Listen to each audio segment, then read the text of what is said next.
of rather interesting and in-depth discussions with the good old GPT today, and I'm not going to repeat what I went into there, but I recommend you drop by the website and have a look. One of them was regarding something I saw earlier this morning regarding distress homeostasis, which essentially outlines our capacity and capability of handling challenges and conflicts and problems and issues that arise.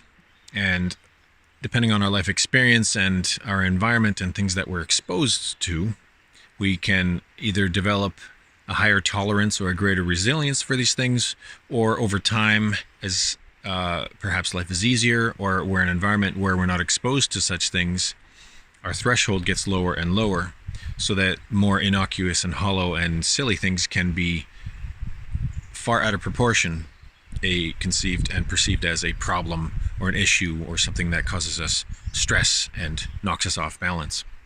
So it's a muscle like anything else that we need to exercise, but there's also a delicate balance, you could say, but not so much a balance, but I guess the ultimate idea which we got to in the conversation is understanding and accepting and respecting that it's all a paradox and that we're never going to find a happy medium. There is the middle road, which is basically a razor thin sort of area of experience that we only occasionally and very rarely find ourselves in, because life pulls us left and right and up and down virtually every minute of every day, unless we're, comatose. But even then, who knows, right? Regardless, it's that middle way that we're trying to focus on. That's our road. That's our through line. That's the path of our life. And everything that the world offers, that the stories and narratives, life experiences, responsibilities, everything that we go through in a lifetime is going to take us left or right or up or down, as I've been saying, and emotionally, spiritually, psychically, energetically. We have to basically check in with ourselves regularly, daily, maybe even hourly, get into the habit of acknowledging that there's impositions, assault, distractions, things that are trying to pull us away from that razor-thin center. And rightfully so, because if we were constantly down the center, we'd probably be just numb and asleep, because life is dynamic. And as I spoke about in a previous video, change is inevitable. So there's no perfect homeostasis, but there is a range, right? And depending on our lives and what our priorities and values are, we have to adjust that bar up or down, that range up or down, so that we can contend with what's going to be coming at us, given our chosen field of experience or career or vocation, family, whatever you want to apply this to, because it's everything, essentially. It's your whole life. So distress homeostasis is that range that we're able to handle stuff, handle stress, and to downregulate, and to not cope and escape and need to numb ourselves out, and to seek out therapies and remedies and substances and chemicals, right? It's that self-regulation and self-awareness, self-acknowledgement, and understanding that we can only gain through life experience, and to be able to come back to that centered calm, knowing full well that, shit's going to happen. And wherever we are right now, tomorrow could bring us a whole whack of different challenges. Or if we just stick to a routine and get into a pattern that's repetitive and minimalized and trying to avoid these things, that homeostasis will essentially nullify or slide down the scale, as it were, so that when and if problems should arise, we're going to be oversensitive, overly reactive, rather than creative and cognitive and aware and present, and reminding ourselves in any of those moments that we've probably dealt with that and much worse. And on the other side of that, when we're going through the difficult stages and episodes of our lives, that anything and everything that we learn and are able to contend with, overcome, integrate, and blend in and reorient our energies to, or to weave into our life's story, it will give us new perspective and a fresh perspective on other things that are of less intensity and really shouldn't bother us anymore. I guess the general idea is that this process of extrapolating the wisdom from life experiences and to be able to generate a healthier distress homeostasis so that we're not in constant fight or flight, which is extremely fatiguing, damaging, aging, or the other side, we're not completely passive, inactive, apathetic, depressed, and trying to numb out and avoid everything. Neither of those are healthy or serve us in the long run. They're good in the short term, and they're important things to simply just go through. Just like any emotion, feeling, eventuality, and circumstance, go through it, experience it, learn from it, and then integrate it. Because all these ingredients become, part of your life story, and how you can apply them further down the line when other experiences of similar nature or worse might come at you. And the second discussion was more specific to the idea of virus or viral or virality. What we crossed over discussing in both chats was the metalinguistic alchemy and spellcasting and mind spells and essentially mind fuckery, and how language is used against us and how ideas are planted years and decades before they're fully activated, such as the events of 2020. And as I've discussed previously, the 19, 25 years previous that plugged in ideas such as virus, virality, contagion, infection, on and on and on and on. So we take apart the nonsense that is virus and virality, which of course will have the downstream effects of taking apart germ theory, which is nonsense. And then of course that under that umbrella we have vaccinology, vaccines, and that nonsense. And all of that of course falls apart because the foundation is false.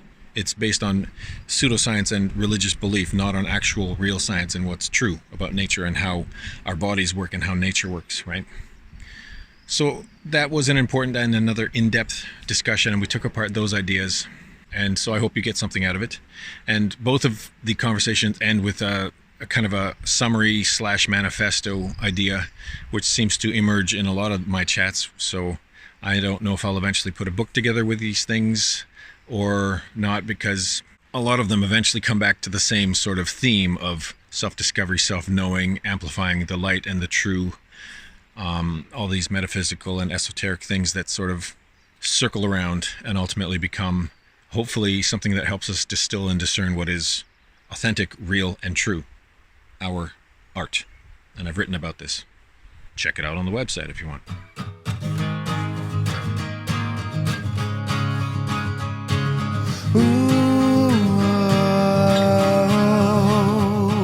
What will be your legacy? So these ideas are prevalent and generations in the making, possibly much, much longer, because they keep being reintroduced. So they could be centuries and millennia old, and then they just keep coming back and coming back. And we talk about historical amnesia in one of the chats, maybe both, where we forget. There have been authors and books and debunkers and, truth seekers and truthers, researchers that have exposed and falsified these notions time and time again, generation after generation, and yet they are forgotten. Their memory holds. They are ostracized. They are, pushed to the fringe because they were conspiratorial and blah, blah, blah, whatever you want to call it. Anything that kind of falls out of the mainstream narrative is... And especially now in the information age and in the age of an attention economy, these things are more easily pushed to the fringes and disparaged and discredited because those with the most resources and access and power to put ideas into the public consciousness are the ones that have, open doors to everything such as social media, the YouTube, and the mainstream news feeds. Anything that gets in front of eyeballs, especially more so in concentrated fashion in urban settings, which is why I keep saying, get the hell away from city life, because it's a generation factory for psychopathy and sociopathy. That's a different discussion, obviously, but you get the point, and you can feel it, especially if you haven't lived in a city for a while, and you go back into that sort of energy. You're permeating some energy field that's just heavy and oppressive and unnatural and synthetic. And I mean, look around. Nature doesn't make tall, square and rectangular and reflective surfaces, does it? It's round, it's spiral, it's flowing, it's green, it's all the other colors that exist beyond silver and chrome and concrete and dead. So, it's a bit of a tangent, but I think you get my point. Distress homeostasis, of course, plays into the idea of these linguistic alchemical principles, and I think it would benefit everyone to delve more into the ideas of alchemy and the etheric cosmology, as opposed to the scientistic and scientism of the last century or so, which has led us completely down the wrong paths as to understanding the nature of our reality. Science is forever trying to find answers to suit paradigms that simply don't work, theories that have been accepted as truths. Theories, mind you, right? Big Bang Theory, the theory of gravity, the theory of relativity. I mean, these are all theories. They're not truth. They're things that have been tested generations after generations, and yet they are not thrown away for whatever reason.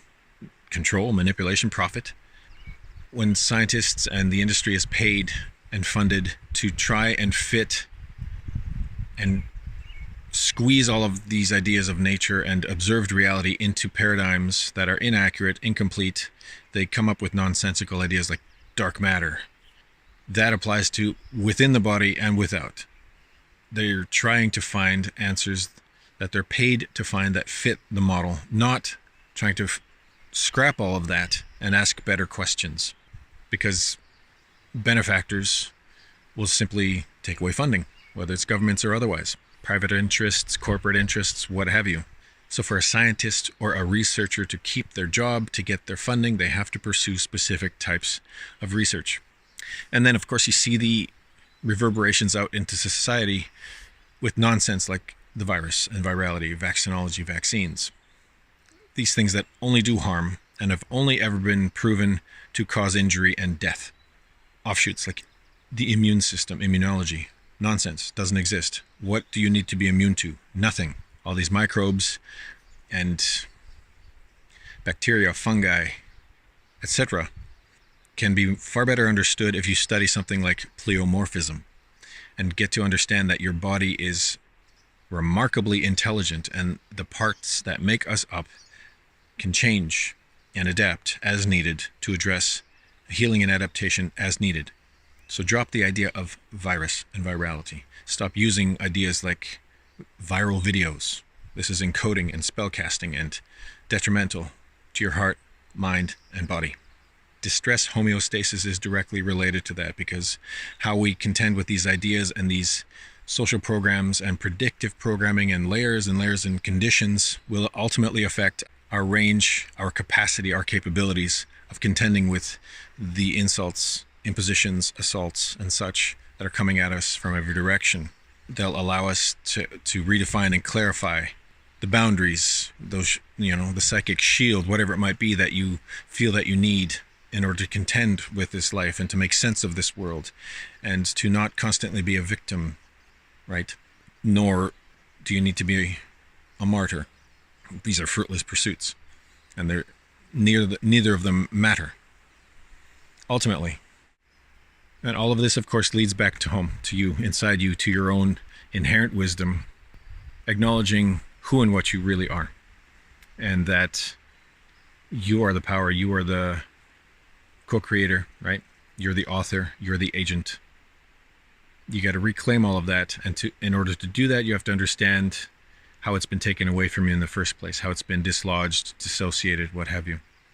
And that's just practice, that's just discipline, and starts with presence, patience, persistence, as I've said, and just being more aware of where you might be drifting or where you might be pulled away from that day to day, hour by hour, minute by minute. And it certainly becomes easier the less time you spend on these kind of devices, staring in 2D when you should be out,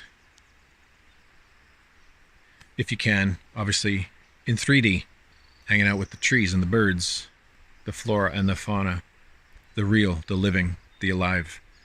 That too will help you define and redefine that distress homeostasis, and you'll find your balance, you'll find your range, and you shouldn't have to be constantly fighting and resisting life.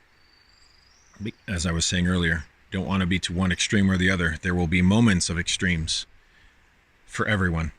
There will be extreme loss, there'll be amazing and windfall gains, surprises on both ends of the spectrum, and you'll ultimately come back to center, that razor thin space where the real you is, and that's ultimately the point of the whole journey. And it'll go by pretty quick. I'm almost 50 years old now, and yesterday I was 18. It goes quick. So remind yourself every day to check in a little more often. Remind yourself every day that these manufactured crises are just that. It's manufactured. It's designed to pull you away from you. It's designed to feed off your energy, to siphon off your resources, your creativity, your spark, and to distract you from what your soul is truly desiring to make manifest in this world, in this one short life. Have a good one.